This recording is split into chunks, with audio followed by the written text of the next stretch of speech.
Hey guys, and welcome back to Super Mario Galaxy. It's time to take on the second to last dome, the engine room. Which, if I'm honest, is one of the weaker domes overall. It's pretty bad, actually.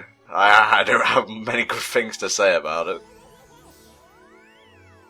Such as 1, it owes me money. 2, it called me mother a whore. 3, the levels within aren't all that interesting. And 4, it owes me money. That's worth 2. It's worth 2. Yeah. We have discovered an enemy base in the region. Don't you just like it when you walk into a new dome and you can already access the boss? It's like, dude, can I just play some fun levels before I go take on a behemoth? Hey Mario, we can save Peach now. Oh, that's good. Wahoo! Woohoo, we'll do it later. Well, no, they don't refer to her as Peach, they call her your special one. Man, that's a real Lewis sigh right there. It's Gold Leaf Galaxy, what do you want me to say? Right, it's Radical Recolour Galaxy, get with the program. I just gave you 15 minutes worth of commentary in that single sigh, okay? Like, if you decode that, there's like some really thought-provoking stuff in there. You gotta play it backwards too.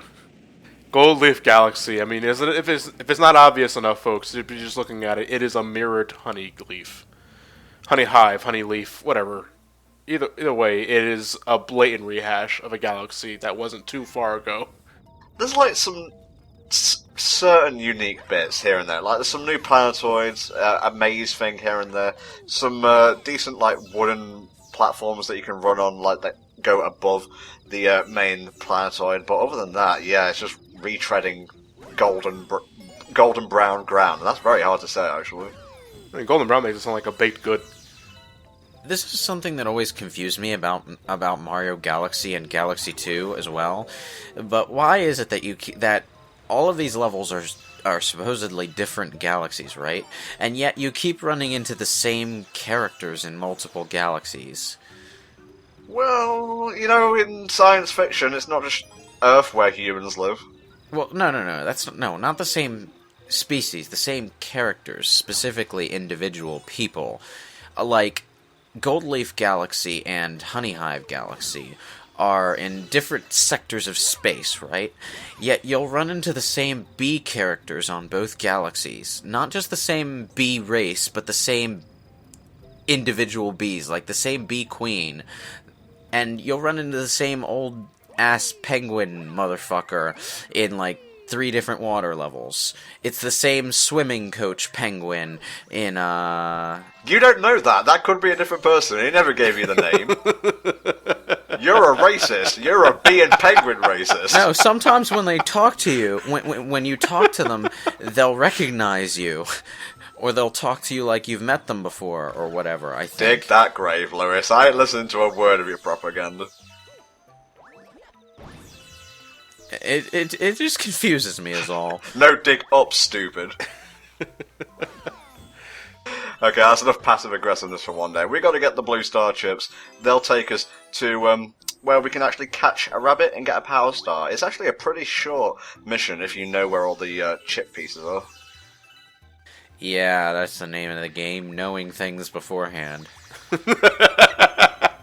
If your precognitive nature is up to snuff, you'll be amazing. Why don't you do it 1,000 times? It's pretty easy. This is another mission where if you have good aim with the Starbit shooter, you can end this mission in like 10 seconds. Yeah, I didn't like that suit anyway. Rapid fire! Aim with your heart top. Booyah. There you go. Now, what you're actually supposed to do is hit a button that raises a bunch of walls that you can corner the bunny with, but yeah. I have never done it that way. I'm sorry, supposed to? I'm pretty sure I did it without raising the platforms.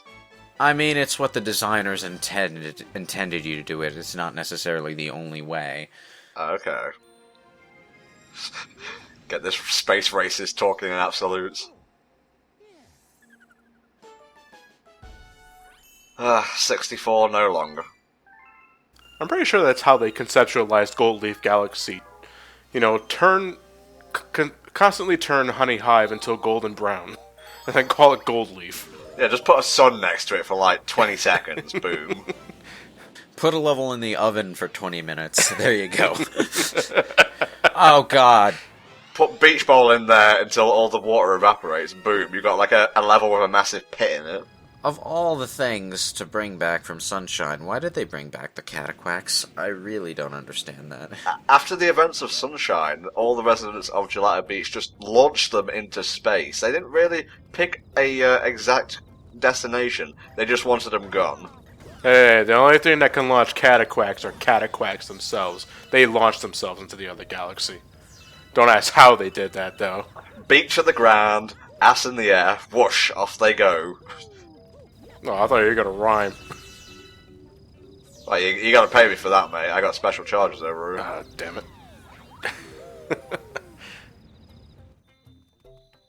That was a good time jump there.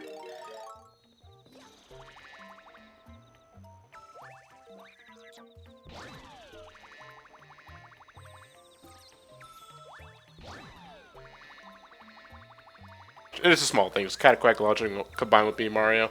It's pretty riveting time. Get some extra air. Get to high areas. Riveting. I'd say exhilarating, personally, but whatever floats your boat, really. Cataquacks are weird. They can either be extremely fun or extremely annoying, depending on how lucky you are. Now, only the blue ones made it to Galaxy, right? The red damaging ones are not in this game. Yeah, I don't seem to recall any red cataquacks, but as always, feel free to call us out for our ignorance in the comments. Well, I'm gonna say they're wrong right now. There are no red cataquacks. Stop typing. No, please, come back. No, he didn't say to leave the video, just stop typing. This is a bit annoying. If you don't remember the exact destination of where to drag this cataquack, you could be there for a while. And, I don't really have that many problems, besides, the 2D sections, in terms of, like, Mario's physics and whatnot, but it can be kind of awkward going around corners sometimes. Or trying to avoid landing on the same cataquack twice when the cataquack launches you in a way that doesn't let you see where you're landing. I will say, I do kind of enjoy this mission. It kind of makes up for being in Goldleaf Galaxy by not spending very much time on the actual Goldleaf Galaxy planet. Being? Shut up, Tom. For God's sakes, we're better than that. Well, brain scratches, maybe. I don't know about We're all better than that. Anyway, yeah, I think this is the better of the rehash areas of Goldleaf Galaxy. Well, because this is nothing like Honey Hive. Well, this area in particular. Well, this area in particular. But still, it's something unique about it, which we can all praise. I think if Honey Hive wasn't in the game, this level would be regarded as much better than it actually is. 'Cause, I mean, this right here, visually, is pretty nice. Also a little disorienting. God help you if you actually land on that flower before jumping for the star, though. The one right beneath that star, it spins really fast, so if you land on it, it's hard to actually aim when you jump up again. I wouldn't know, I'm always in the air.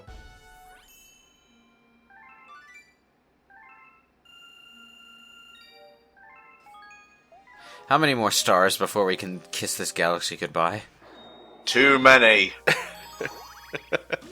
Not yet. I think I just repeated that same 15 minutes of commentary. Yeah, wow, you're just giving me so much content to work with here. Well, when it rains, it pours. Oh, it's the rain cloud mission. Really, John? After chastising me for my puns and whatnot? He was title dropping, not punning. Whatever, Ryan. Come on, Mario, you couldn't have aimed yourself a little more to the right and just skipped this part of the level? No, I have to go to the designated landing spot. Why can't he just fly and get the star?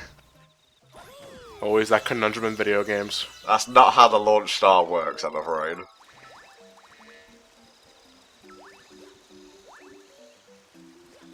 So the thing with here in this level is that if B Mario can't afford to get wet, so you have rain clouds all over the area, so you want to stand on top of the clouds and not under them.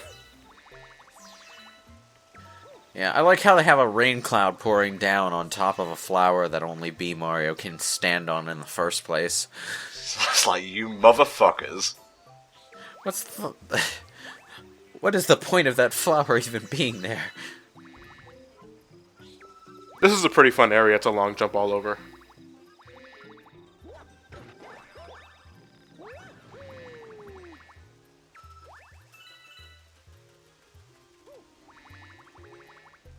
This isn't a bad mission. I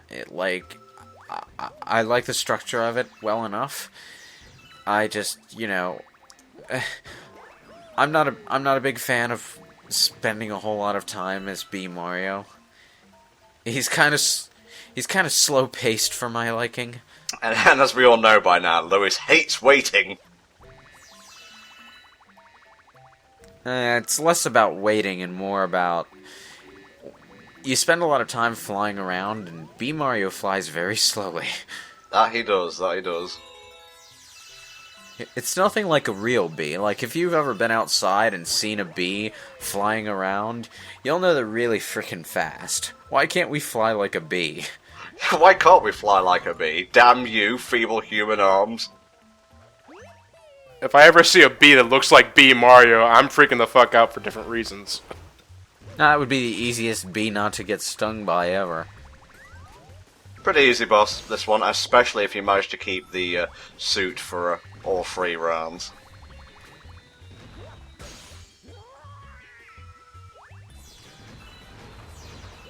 Though if you don't have the bee suit, like in case the cannon does hit Mario, you can stand on top of the great blocks and long jump. If you stand on top of him for a bit, does he freak out? Yeah, he does.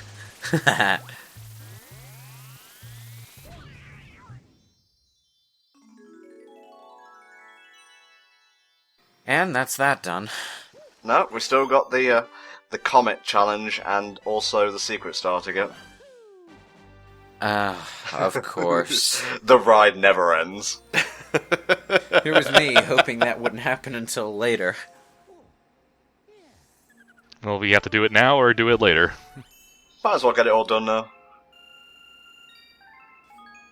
The prankster comment for this one, if I recall correctly, was Cosmic Mario, right? This is actually one of the more fun ones, in my opinion. It's a prankster comment that gives us something to talk about, vaguely.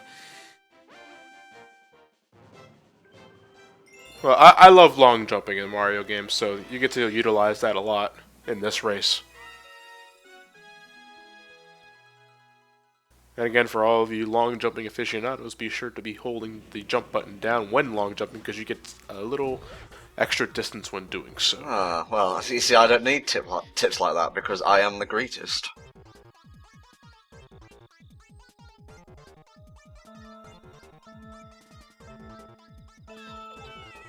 For someone that's the greatest, you don't seem to be utilizing the boost start often. I don't need it, okay?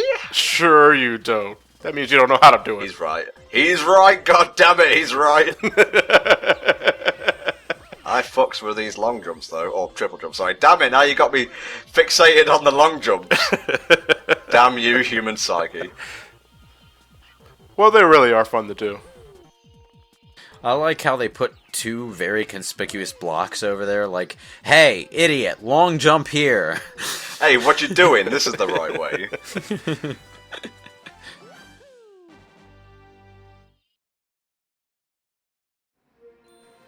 Well, that was fun. Well, I assume it was fun. I mean... For all of 15 seconds. You're playing the game too well, Tom. Okay, well, plenty of flubs coming up in the next part. Wonderful. Don't worry, Lewis, don't worry. Feel free to sigh a couple more times. That way we can get this commentary session done all the quicker. Okay. Alright, that's part 20 to 24. That's one.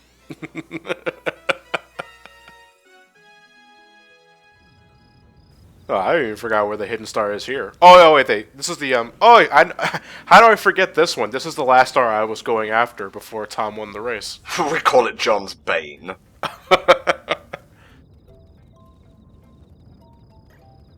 It's actually another one of those secret stars that I stumbled upon before actually getting the first star in the galaxy. You being the explorative type and all, yes. It's a really easy, laid-back kind of start, this one, even if there is like a time limit to it. A really long time limit, though. It's hard to get hectic when you're in a bubble blowing around a tree. It's like, it's just one of those things that no matter how you try, you can't actually add any sense of urgency to. Might as well be a Barney the Purple Dinosaur game. There's that a few meteorites, maybe a flame wall somewhere in the background. Oh god, I'm just noticing the texture on the tree and it's not all that great. Ugh. You know what the great thing about playing a stilted version of this theme is? You can just call it a remix. Rejoice, Lewis, because with this galaxy is done. So we shall see you all next time for a non-rehashy, non-Recolour kind of experience. See you then.